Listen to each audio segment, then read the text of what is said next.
Media.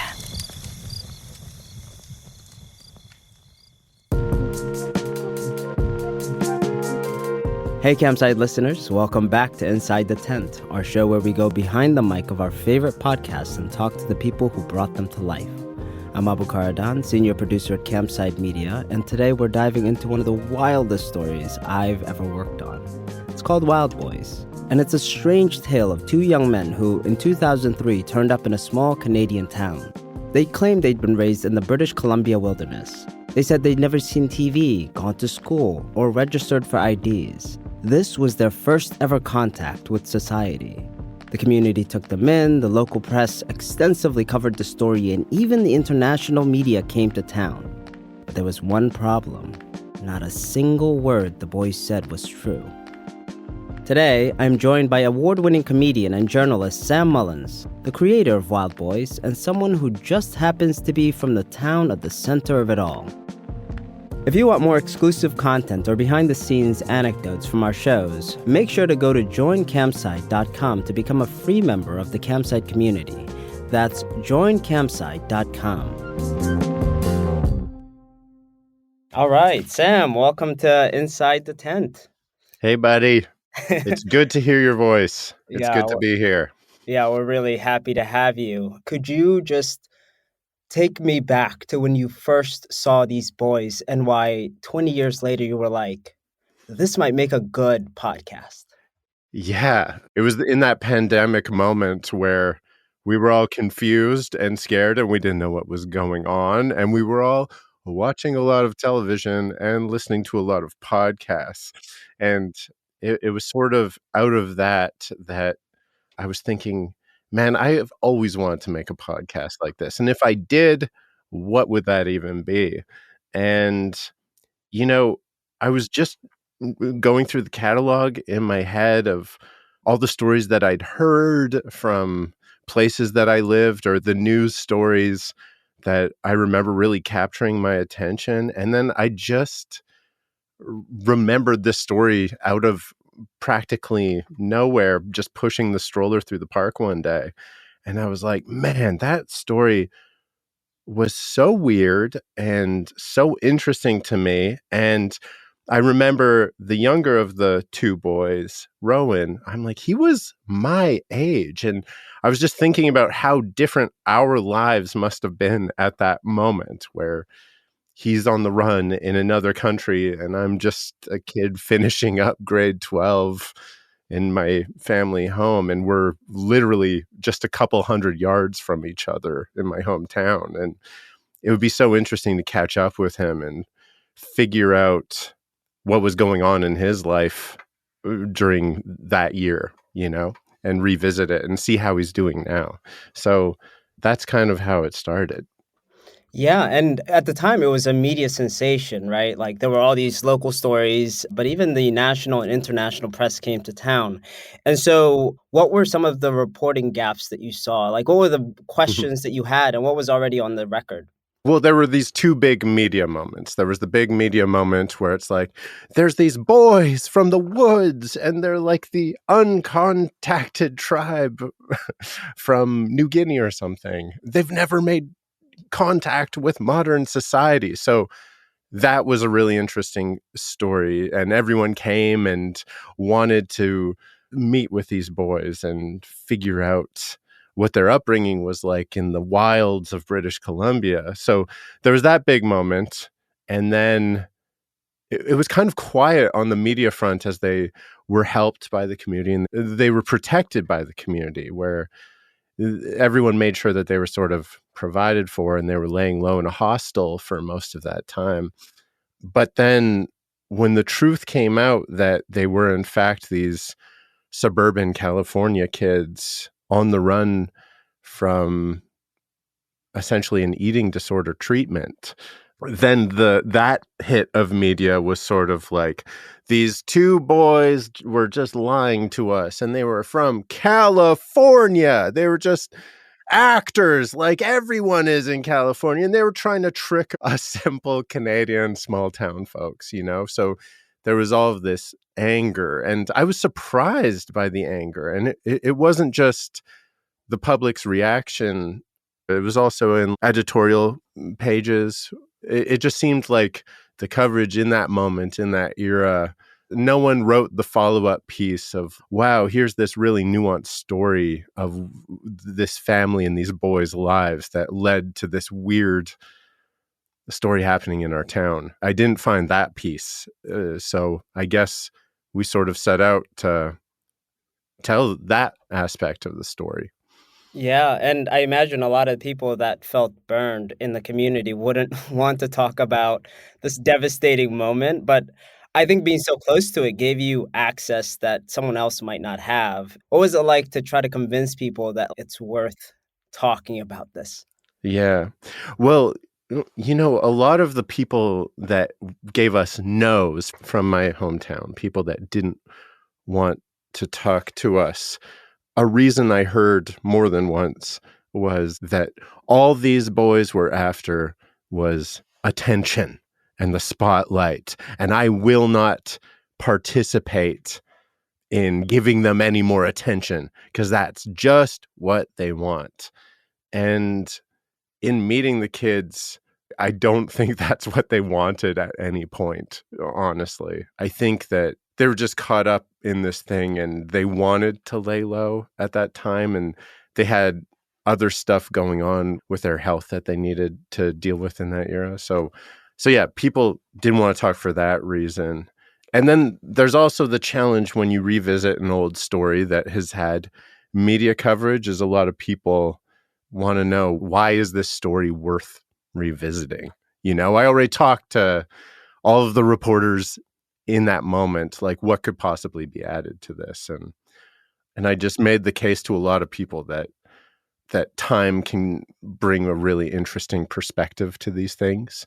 And I don't think that anyone involved really knew. Even the people directly involved with the boys and the boys themselves had sort of understood where everyone was coming from in that moment. And it felt like some stories need a little bit of time, even a decade or two, for everyone to just process what happened. Even though 20 years had passed, so many times when we were in the room interviewing people, I really got the sense that people were processing things that they hadn't processed yet. And that was a really interesting thing to witness. Yeah, and as you mentioned, we did track down the boys, and oh my God, I will never forget Kyle skipping town the day that we got there and the links that you had to go through to like convince him to interview with us. What was that like? Could you first set the scene of us in Carson City, Nevada, and like how that all played out?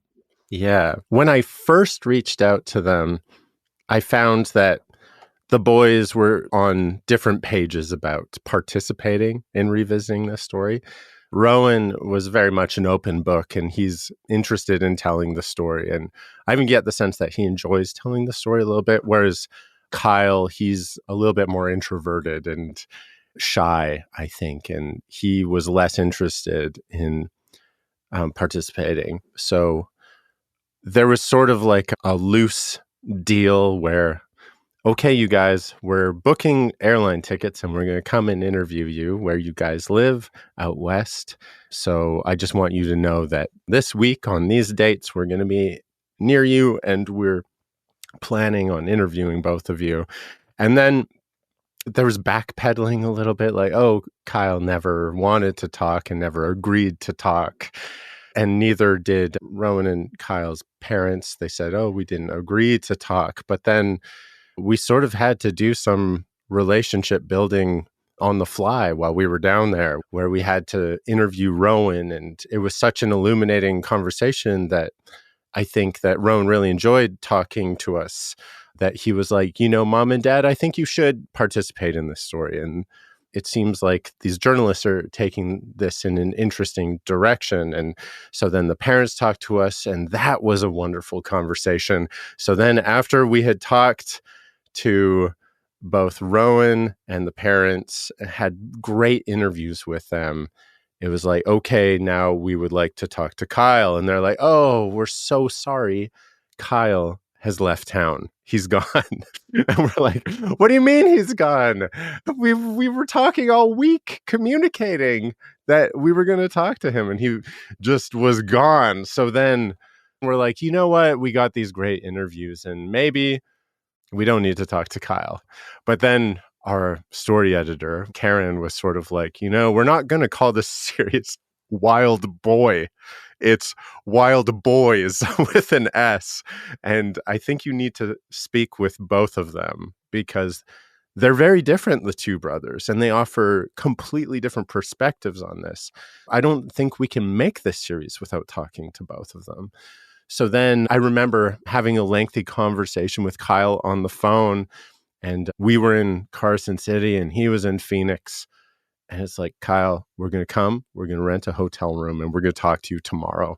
So that whole reporting trip, it was one of those where going into it, I felt like we had all of these interviews organized and on the books, and then everything came unraveled, and we lost 2 or 3 key interviews, and then we just spent our whole time on the road trying to get everyone back on board and remake our case to everyone that their point of view is essential and that this story matters.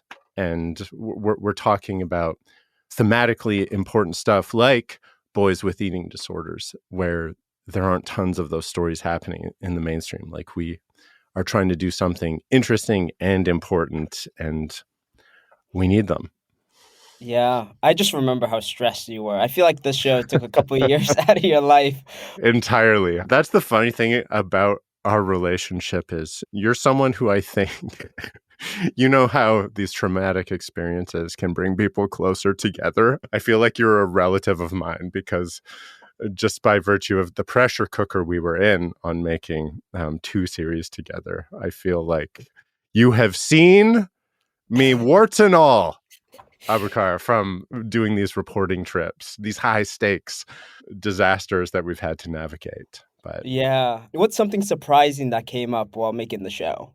one thing that was really surprising to me was the relationship that we learned about that existed between the RCMP officer and the boys. That was a really fun surprise. I just sort of assumed that the boys would have nothing but bad things to say about this police officer who was always pestering them during their time when they were still pretending they were boys from the forest. And this RCMP officer swinging by every day, bugging them, coming into their space, like, we need more information. We need you guys to get IDs. We need to make contact with your parents, et cetera, et cetera.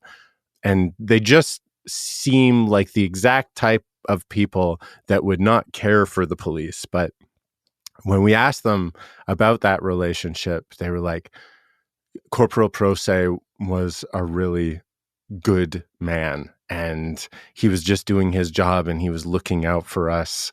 I love that aspect, that you would think they would be adversaries, but they had nice things to say about him, and he was a good cop doing his best, and he was caring about their well-being when Rowan was in bad physical shape from his eating disorder.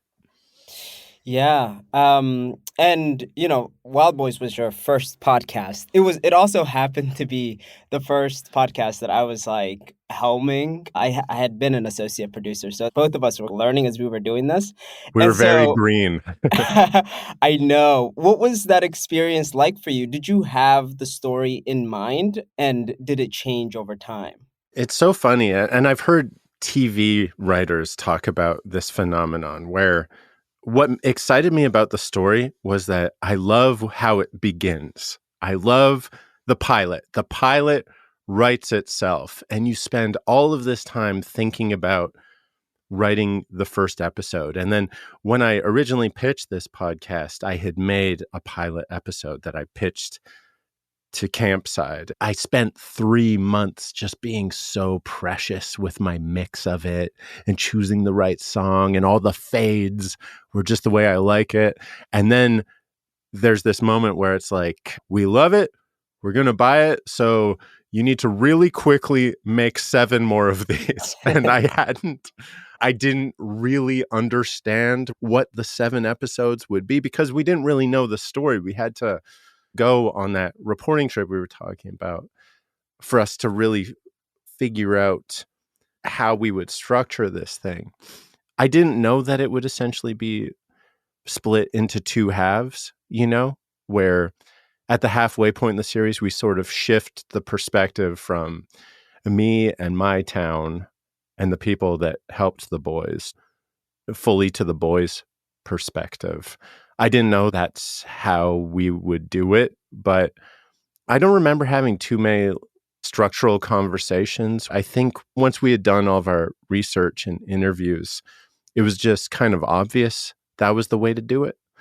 And you and I were so lucky as a couple of beginners. We were fresh to the narrative podcast scene that we had Matt Scher and Karen Duffin was our story editor, and Ashley and Craig Baum. And we had two world-class sound engineers downstream of us. And, we were just surrounded by so much experience that it was good to have our enthusiasm and our fear driving us through it. And we were surrounded by all of these really experienced people being like, yes, this is the right instinct. Yes, you need to structure it this way. You need to relook at this episode. You need to further develop this relationship, et cetera, et cetera.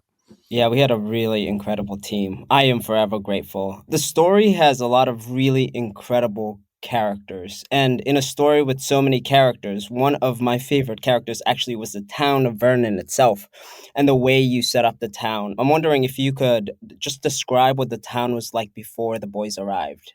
Vernon's a strange place. It's one of those places where it feels like there's lots of really left-leaning hippie stuff going on. There's lots of hipsters who run orchards and lots of ski bums, but it's also extremely conservative politically. It's a town with so many churches. The thing that we told each other growing up, I don't know if this is true, but at one point it was true that per capita we had the most churches and the most liquor stores in either Canada or British Columbia. But the most important thing to the story that we told that is true is that we were a naive town where people weren't very street wise. No one wrote any stories about Vernon, really. So we didn't really know who we were. And this whole idea that someone would come into town and tell you something that wasn't the truth was a very foreign idea to us, Yeah. No one was skeptical. We were not a skeptical town of people. And I feel like, yes, we were easily duped, but we were also more open-hearted than, a more skeptical town where there's stories of con men and scams and bad actors, We were a town that didn't have stories like that. Yeah, and I was just going to ask how the boys' arrival changed that and if Vernon has recovered from this ordeal. Yeah. I think once the truth came out that they were not being honest with us, yes, there was that wave of anger that I described, but then I really got the sense that everybody just put them out of mind forever and no one really talked about it again, realizing that everything about their story had been a waste of time from the perspective of Vernon. That gave everyone permission to not think about it or talk about it anymore. So I'm sure there was a couple days, but it didn't have a lasting effect, I wouldn't say. Was there anything we left out that you wish made it to the show? That's interesting. Yes. Well, one aspect of the story that I'm really bummed that we weren't able to get the people on board was when the boys were taken care of in Vernon. They spent all this time in the hostel, and the community of that hostel, it was all ski bums from Argentina, Australia, France. They were in this house with all of these international people that worked at the local ski resort. And the guy who ran the hostel is a really wonderful guy that I met, but he just had no interest. He was one of the people that was like, I don't want to give them any more attention. But I just really wanted more observations and more of the point of view of the people that were inside that hostel with them. But we really struggled to track them down. And the people that we did find weren't interested in talking about it. What I love so much about it is it was this real mixed bag of people, but they were united in their goal to protect the boys from the media and from the police. Like, they didn't like that the police would swing by the hostel all the time. They'd be like, "Why are you here? You don't have the right to just like come into our shared living space whenever you want," you know? And that was a perspective that I was hungry for. I guess the final thing is Wild Boys went on to win Podcast of the Year, your very first podcast. Congratulations. But you, Congratulations to you, Abukar. but you, my friend, are no one-hit wonder. You've been working on a lot of projects since then. So I'm just wondering if you could just tell us a little bit about what you're working on, what you're excited about these days. Yeah, this year, 2025, is a very exciting one because last year was my first year since I started where I didn't have a series come out. But this year, it looks like I'm going to have 3 come out this year. And I'm so excited for people to finally hear those because I've just been telling friends over beers. You see a friend every 4 months or twice a year for a beer, and they're like, "Oh, you're still working on that? You're still working on that story? You were last time we met up and the time before." So I'm excited to be done telling my friends about future things coming out. And now they're coming out. I have a true crime series. It comes out January 27th of this year, 2025. It's called Sea of Lies, and it's in the Uncover feed at CBC. And that is just a labyrinthian police investigation trying to catch one of the most wanted men in the world. And the story takes place half in the UK and half in Canada. And I'm really excited for people to hear that. And another one I'm working on is going to be called Go Boy.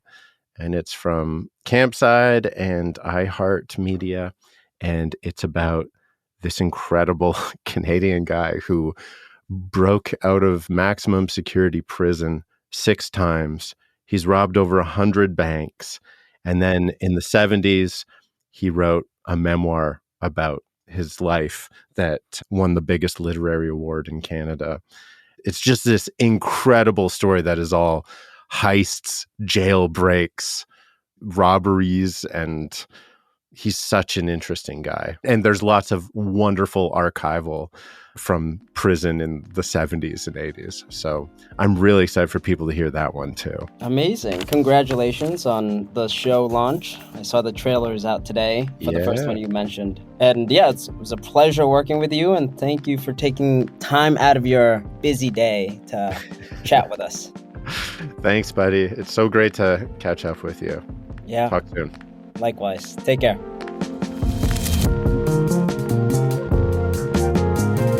Thanks so much to Sam and the rest of the Wild Boys team. If you haven't already, don't forget to go to joincampside.com to become a free member of the Campside community. That's joincampside.com.